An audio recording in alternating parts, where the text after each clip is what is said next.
Well, good morning and welcome to SouthCrest. How's everybody doing today? Y'all do know that today is a very special day, right? Today is the 5th of mayonnaise. That's right.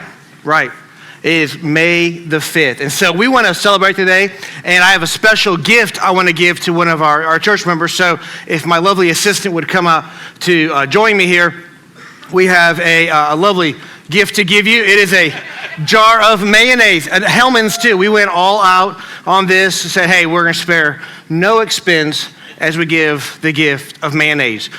Because the month of May is just shortened for mayonnaise, right? And that's just how these things kind of work out in life. And so John and I were talking, like, who receives such a precious gift, right? Like the gift that keeps on giving, the gift that makes your life smoother and creamier, you know? I mean, it's just one of those things that you just know you have to enjoy. We had somebody in mind, they're not here today. They absolutely love mayonnaise. But instead, I got thinking about, who would benefit the most from mayonnaise on this day? And as I look around the room and I see these beautiful faces, some people are already kind of like, I hope he doesn't pick me, And I don't understand that, why you would do that. But, it's just important for me to make sure we give this to the right person, right? And so, John, who do you think out there? I mean, look at all the mayonnaise lovers. You can see some of them are just already, they're salivating. They're like, I can't wait. Growing up, we used to just put mayonnaise on a Ritz cracker and eat that. It's so good. It's delicious if you've not tried that before. It's one of those things that changes your life for the better. But with that being said, I think today, kind of maybe even a preemptive graduation gift from the church, we'll give it to Caden Borders. So Caden, if you come up here, get the gift of mayonnaise, all right? But also, just so you know, it's actually Cinco de Mayo today, which is actually an international holiday, and so we also gave you a Chipotle gift card on the back of that mayonnaise. So the mayonnaise more, yeah. So we just want to do that. So today has nothing to do with mayonnaise. It's just fun because they call it Cinco de Mayo. And I can remember when I was a student pastor, on a Wednesday night, it was Cinco de Mayo, and so I took ice cream cones and I filled them with mayonnaise and we put them in the fridge, and we had a contest to get the ice cream the fastest. And the kids at no point thought it was mayonnaise. And I like you this morning, I was like, hey, it's Cinco de Mayo. It's about mayo. I said mayo, I'd never said mayo. And they got up there, and the first kid took that biggest old bite out of that ice cream cone, and we always kept trash cans nearby for certain events, and they lost everything into that trash can, And I was like, it's mayonnaise, just good stuff. I don't get that. But have you ever had a time in your life, right, where things get misunderstood, right? That's what happens in life. We sometimes think we know something, and then it turns out we didn't. When I was growing up, my older brother and I used to love to play board games. This was before there were cell phones. Atari had just come out with their first gaming console, and we couldn't afford stuff like that. So we just played board games, and we played a lot of them. We played Life, Sorry, Battleship, Mousetrap. Whatever the game was, we would play that game. And I was younger than my brother, and so he would take time to read the rules to me. And so as I'm setting up the board game, he would read the rules out loud, and then we would play the game. Now, because he's older, he typically would win those games more than I would. And you would think maybe you would get discouraged because you lost so much. And in me, it just drove that competitive streak. We're going to play again because maybe this time I will beat you, right? And it never really turned out that way, but that was my goal in life. But then I can remember going over to a friend's house, and we went to play a board game, and they had no clue how to play that game. I was like, this is crazy. They're trying to play this game, and they're playing it all wrong. And so at first I thought, I'm just smarter than them because I'm a board game aficionado, right? And I know the rules. And then I began to realize, actually, they're playing the game the right way.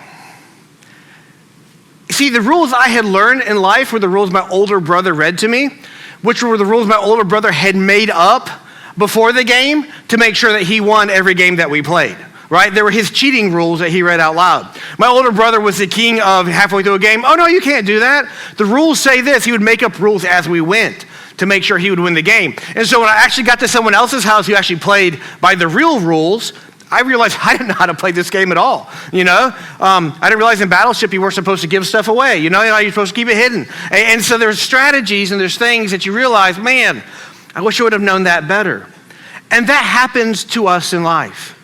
There are times that we think we know what we're doing, only to find out we missed the mark completely. You go into a game or you go into an event thinking you know what's going to happen, and when you get there, nothing happens that way. And so we find ourselves thinking, what is happening here? Where did I go wrong, or why didn't I know this, right? And here's the thing, sometimes it's not always that we have the wrong information. Sometimes it's because we just don't have all of the information, right? And so you go into a situation, maybe you've even done that on a personal level. You go to defend a friend of yours and you start chewing somebody out, and then they share the rest of the story with you, and you're like, oh yeah, my bad, sorry about that. Yeah, you were probably right in doing that, you know? And we find ourselves sometimes jumping the gun or doing things because we've misunderstood or don't have all the information. And so what do we do in those situations, right? So typically when we find out we don't have enough information, we just simply try to add the rest of the information to our current database, process that and say, okay, cool, now I'm going to go do this, or now I'm going to proceed with this. And there's a problem with that. There's a problem with that. The problem is this. If you simply take new information and add it to your misinformation, your foundation is that misinformation. Your foundation is what you didn't understand correctly. So anything you build on top of that is going to be on shaky ground. Most people think that way. Most people just add new stuff, and then when hard times come, they wonder why things are difficult in their life because they never had a firm foundation to start with. So in reality, what needs to happen is when we learn the correct information, we have to unlearn what we have learned. We have to get rid of the misinformation. We have to start anew, building a firm foundation, and from there we can add the rest of the information to that. It is this process. And yes, it takes longer to do that. It takes longer to unlearn what you've already learned incorrectly. When I was younger, and we used to go out on visits with the church I was at the time, and we would go visit people and share the gospel with them, to tell them about Jesus. And we found that the hardest people to share Jesus with were the people who had gone to church when they were younger, or maybe were part of a different Christian-esque religion but wasn't Christian, because they had information in their heads that they clung to. My grandmama told me this, right? Well, she told you wrong, or that she told you wrong, information that was correct. And so if you went to somebody who knew nothing about the Bible, it was easy to share because they were learning for the first time.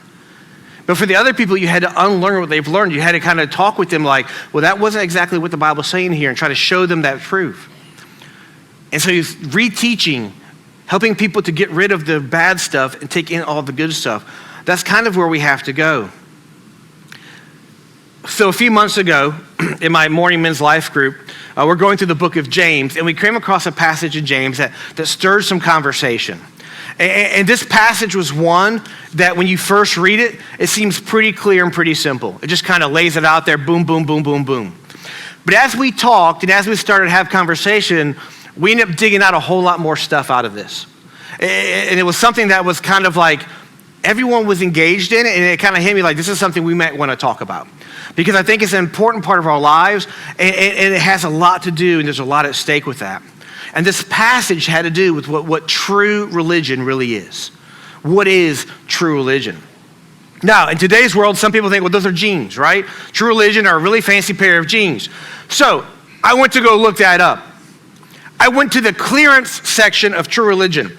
And on sale, on clearance, I could buy a pair of jeans for $163.30. Not on anybody's life I know. There's no way I'm spending that much money on a pair of jeans. Look, I know people say, well, their denim's a little bit different than other denim. I worked in a textile company for years and years and years. Denim's denim, okay?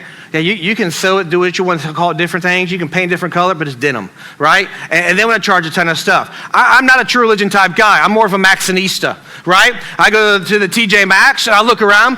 If that price is over $19.99, somebody else can have them jeans. I ain't rolling that way. It's denim. I put holes in these jokers all the time. And Angie does the laundry, and she's like, which ones are these? Oh, those are my yard jeans now, right? Because they get demoted, right? When they start getting bad, you just move them to yard jeans, work jeans, and then you have to go buy a new pair of jeans to replace those. So I'm not looking at spending a small fortune on jeans. I have 3 daughters. I don't have that kind of cash, okay? That just doesn't happen, right? And so I'm looking at how I can save. But what is true religion, right? What is that concept? As I said that phrase, true religion, where did your mind go? where does it take you? What are the thoughts that begin to enter your head?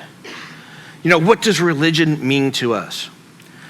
And religion is one of those words in our society today that I think most of us we're like, yeah, I know what religion is. But if I ask you to say it out loud, you'd be like, well, maybe somebody else should go first, right? It's one of those things that we think we understand, but if we're cornered, we really may not know exactly what religion is. And so I want to give you the definition of religion in the dictionary, okay? And it says this: religion is a system of faith and worship in a higher power. Religion is a system of faith and worship to or for a higher power. That is the absolute definition of religion. So Christianity is a religion. We have a system of faith and worship in a higher power. But so is Hinduism, so is Buddhism, so is Confucianism, so is all the other isms out there in the world. As a matter of fact, people have religious devotions to government or military leaders who are in a higher power above them. Many coups in the world are successful because the soldiers under that general or that leader have a religious devotion. They have faith and they worship this higher power, even though that power is a person. And people put their faith in many things outside of just a higher power, right? People put their faith in things like work, in their family, in relationships, in social causes. We put our faith in things that aren't necessarily even a higher power, but that's where we put our hope and our dreams. So then what is true religion? But more importantly for us this morning, what does the Bible say that true religion is? I believe we'll find that answer today in a combination of 3 passages. Each provides insight into our question, but together I think they give us a firm grasp on what this idea of true religion really is. The first passage is going to come from a letter that was written to Jewish Christians. The second is taken from a passage where Jesus is actually criticizing Pharisees. And the last is going to be a passage that recounts some early church business that was taking place. And at first glance, these passages may not seem to have a lot in common, but I think we'll see that when we pull them all together and look at what's really happening, that we'll have a better understanding when we leave here today of what true religion really is. So those passages are this: James 1:27. Religion that is pure and undefiled before God the Father is this: to visit orphans and widows in their affliction and to keep oneself unstained from the world. Then in Matthew 23:23, we see this: woe to you, scribes and Pharisees, hypocrites, for you tithe mint and dill and cumin and have neglected the weightier matters of the law, justice and mercy and faithfulness. These you ought to have done without neglecting the others. And the last passage we see is from the book of Acts, chapter 6. Now in these days when the disciples were increasing in number, a complaint by the Hellenists rose against the Hebrews because their widows were being neglected in the daily distribution. And the 12 summoned the full number of the disciples and said, it is not right that we should give up preaching the word of God to serve tables. Therefore, brothers, pick out from among yourselves 7 men of good repute, full of the Spirit and of wisdom, whom we will appoint to this duty. But we will devote ourselves to prayer and to the ministry of the word. So what's the connection? What is the commonality in all those passages? Where do we find that answer to true religion? Well, we find that in 2 areas of our lives: the head and the heart.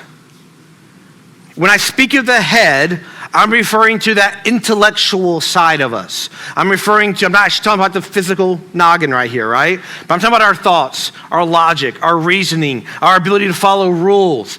Those are things that we would call head knowledge. But when I talk about heart, I'm not talking about the organ in here, 4 chambers just pumping blood. I'm talking to the essence of who we are as a person.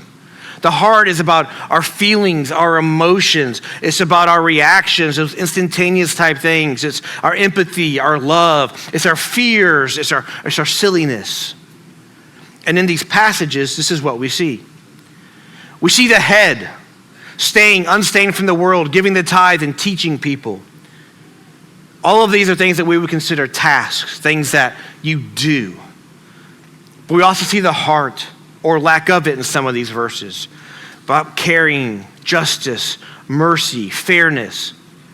These are more than just things to do. They're how we see and feel about people around us. And most people, these two areas of head and heart seem to be at different ends of the spectrum. Most people tend to drift one way or the other. You have people who are highly logically motivated with knowledge and are task-oriented driven. And then you have people on the other end of the spectrum who are more heart-driven, who are empathetic and compassionate towards other people. And I would say today that true religion is actually about more than just one or the other, but it's about them coming together.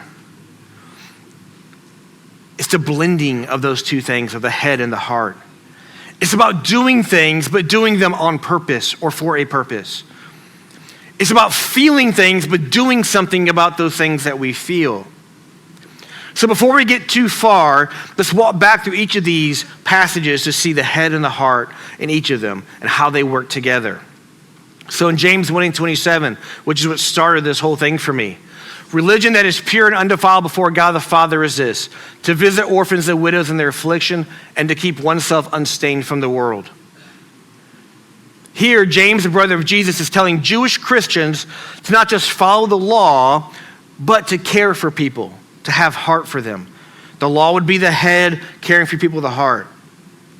It's about seeing the need around us and doing something about it. But it's also about making sure we don't give in to temptation in this world.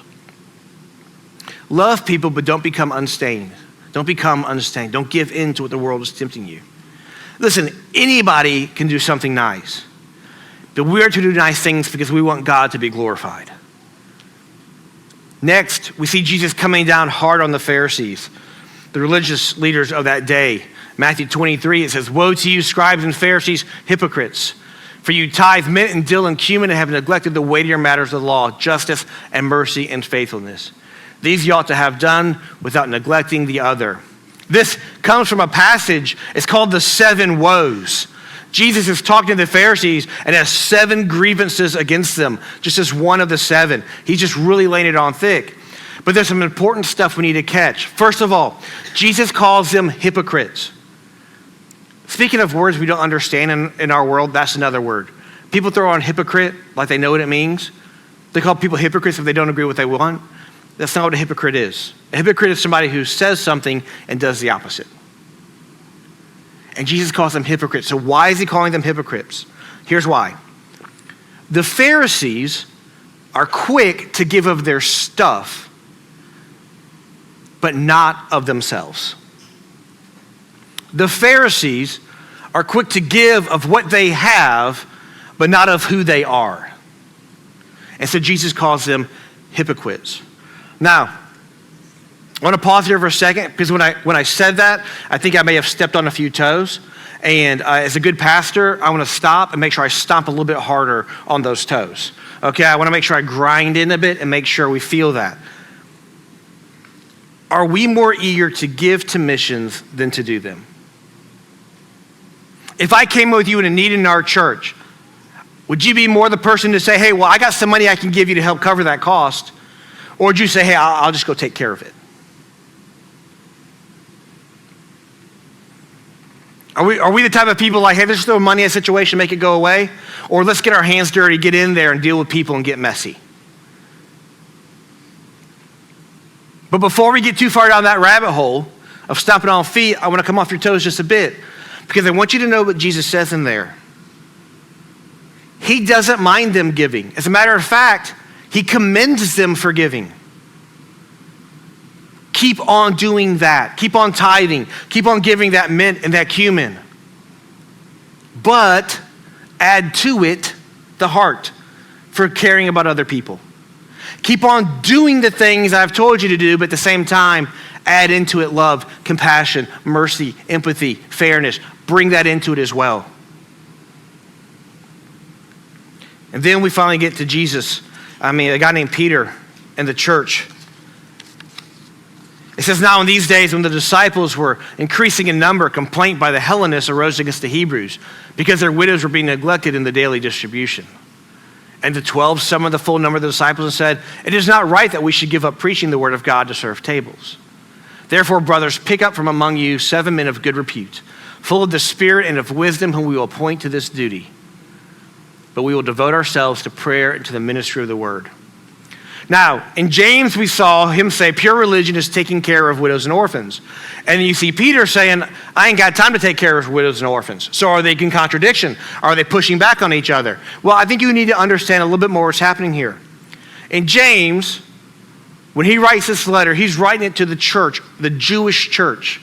People who were Jewish by birth, by nationality, who had come to follow Christ. Now, if you know anything about old Jewish law way back in the day, there was an entire system that took care of widows and orphans. If I were to die and I had an unmarried brother, they were supposed to marry my wife. If I was already married, I still needed to take care of them. If there were no brothers, then it became a kinsman redeemer, like you read about in the book of Ruth, where Boaz is a kinsman redeemer. In other words, family was supposed to take care of family. But because families don't do their jobs, it become institutionalized and given to the church. Hey, church, you take care of the widows and orphans. So James is fussing at the Jewish people for not doing what they're supposed to do. Here we see Peter, different situation. Because he's not talking about Jewish widows only, it's the Hellenists, the Greeks, the Gentiles come saying, we're being overlooked in the distribution. In other words, where Peter is, the Jewish widows are getting distribution. They're getting food. They're getting taken care of. It's the Gentile Christians who are being overlooked. And so Peter, he's gotten smarter at this point. He's not as reactionary. He notices right away that someone's being judgy and petty. That someone over distribution is picking and choosing who they want to give to. And so Peter's like, hey, we need to find 7 people full of the Spirit. In other words, 7 people who put God first to manage this, to take care of it. Peter was tasked by Jesus to teach other people. That was the call on his life. But Peter cared about the widows and orphans. He didn't say, that's not my problem, go talk to somebody else. He said, no, we need to come to a solution with this. And I can't do that because God's called me to do something else. But here's the thing. We need to find 7 people who can take care of this because it matters. It's important. He wasn't shirking responsibility. He was being a leader that said, I don't have that in my bandwidth to do, but I will find people who can take care of that. And so we see that head and that heart coming together to make a difference.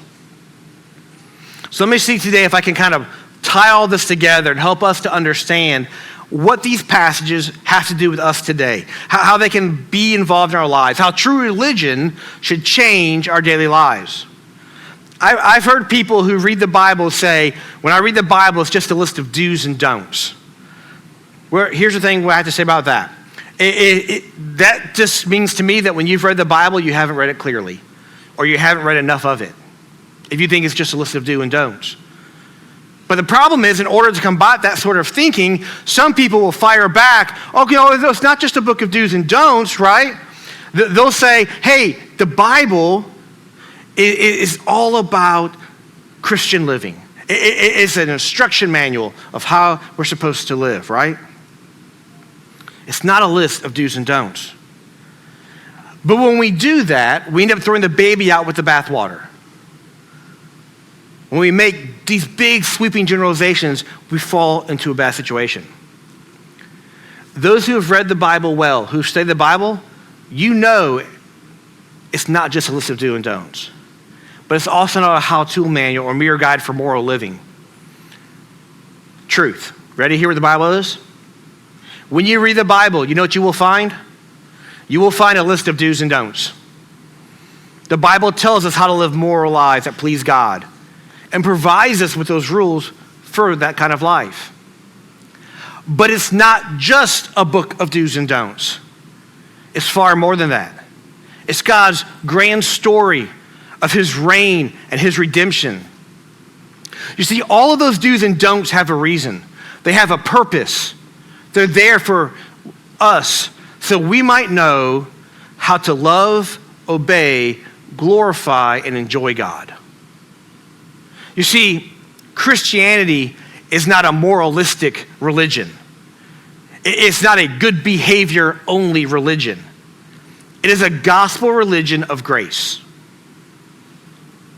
It's a religion established on a relationship. It's not either or. I have a t-shirt that says relationship, not religion. It's not exactly right. It's not an and or, it's both. The Christian life is both about religion and relationship. It's about putting the two together. They're not mutually exclusive. They're two sides of the same coin. Our gospel relationship with Jesus Christ, by grace alone, through faith alone, is the foundation of our life-encompassing gospel religion. Our relationship with Christ naturally leads to pure and undefiled religion, which we saw earlier in James. If you're following Christ, you're going to do good things. But Christ fulfilled all the righteous demands of the law. He did all the do's and don'ts perfectly, died on a cross for us, and became the atonement for our sins. We are actually justified by works, but they're not our works. They're his works. They're what he did. And for us, it's through grace alone.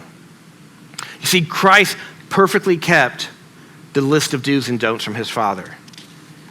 And he did that so that we could come to know Christ better. Not that we would ignore his commands of how to live, but that we wouldn't become slaves to sin and unrighteousness. You see, Christ frees us that we might bear fruit. We are saved by faith, not fruit. But we're not to have a fruitless faith. It should drive us to action. It should drive us to do things. It should drive us to become closer to Christ. I want to share one more passage with you today to help make sure we understand what is happening when it comes to true religion. Matthew 22, 36 through 39. It says, "Teacher, which is the greatest commandment in the law?" And he said to him, "You shall love the Lord your God with all your heart and with all your soul and with all your mind. This is the great and first commandment. And a second is like it. You shall love your neighbor as yourself." So as a teacher, so what we see is a Pharisee, a teacher of the law, has just watched, he wasn't a Pharisee, they watched the Pharisees just get destroyed by Jesus. This guy was a Sadducee. They didn't believe in the resurrection. So he's like, hey, the Pharisees aren't as smart as I am. I'm going to get Jesus. So he says, Jesus, I'm a religion guy. I've been studying religion my entire life. What would you say is the best rule of religion? What would you say of all the religious rules out there? What is the number one religion law that we need to follow? But Jesus does something. He takes that answer, and that answer becomes all-inclusive. He says, you shall love the Lord your God with all your heart, with all your soul, and with all your mind. He didn't say just your heart. He didn't say just your head. He said, put all that junk together. That's how you should love me. Not a part of you, but all of you. But wait, there's more. He says, you show that love to me by how you love other people. He said, a second is like it. You shall love your neighbor as yourself. See, he doesn't stop at just religion. He has the relationship to the religion. Now that you know what it means to follow me, now you know what it means to be a follower of Christ, what are you going to do about it? It should drive you to do things for other people. We have to know what God wants us to do because it's pretty hard to do what you don't know what to do. But we also need to know what we are to do for some bodies, so we need to make sure that we at least know some of those bodies we're supposed to do things for. It's about coming together, all we've learned, all we've studied, and putting into our lives, and how we drive that through our lives, and how that life begins to change those around us and us as well. As we get ready to leave today, I want to point out one last picture of the importance of this duality of head and heart, of religion and relationship. I want to read a small passage to you from Mere Christianity, which is a book by C.S. Lewis. And this book is actually a series of radio talks that C.S. Lewis was asked to do by the British government. During World War II, you may not know this, but in London and the surrounding areas, the Nazis would fly bombers over every night and bomb England. Now, they did it at night because it's harder to spot the planes. It's harder for enemy fighters to shoot you down. But also, people are at home. You cause more destruction, more fear when you do it that way. And people would be glued to their radios listening to detail after detail about the war. And the morale of the country was going down. So the government reached out to C.S. Lewis and said, hey, we need somebody to share something different, to share something positive, to share something that will change the morality and the moral of our country. And so we did a series of radio talks, and they compiled those together into this book called Mere Christianity. And that's what I want to read to you today a part of. I remember once when I've been given a talk to the RAF, which is the Royal Air Force, the British Air Force. An old hard-bitten officer got up and said, I have no use for all of that stuff. But mind you, I'm a religious man too. I know there's a God. I felt him out alone in the desert at night. The tremendous mystery. And that's just why I don't believe all your neat little dogmas and formulas about him. To anyone who's met the real thing, they all seem so petty and pedantic and unreal. In other words, I have felt God in my life. I have the heart. And so when you bring your head stuff, I don't believe in it. I think it's stupid. That's what this guy's saying. That's what C.S. Lewis is about to have to deal with here. A guy who's all heart and no head. C.S. Lewis says, now in a sense, I quite agree with that man. I think he had probably had a real experience of God in the desert. And when he turned from that experience to the Christian creeds, I think he was really turning from something real to something less real. In the same way, if a man once has looked at the Atlantic from the beach and then goes and looks at a map of the Atlantic, he will also be turning from something real to something less real. Turning from real waves to a bit of colored paper. But here comes the point. The map is admittedly only colored paper. But there are two things you have to remember about it. In the first place, that map is based on what hundreds and thousands of people have found out by sailing the real Atlantic. And that way, it has behind it masses of experience, just as real as the one you could find from the beach. Only, while yours would be a single glimpse, the map fits all those different experiences together. In the second place, if you want to go anywhere, the map is absolutely necessary.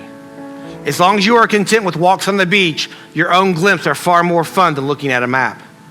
But the map is going to be more use than walks on the beach if you want to get to America.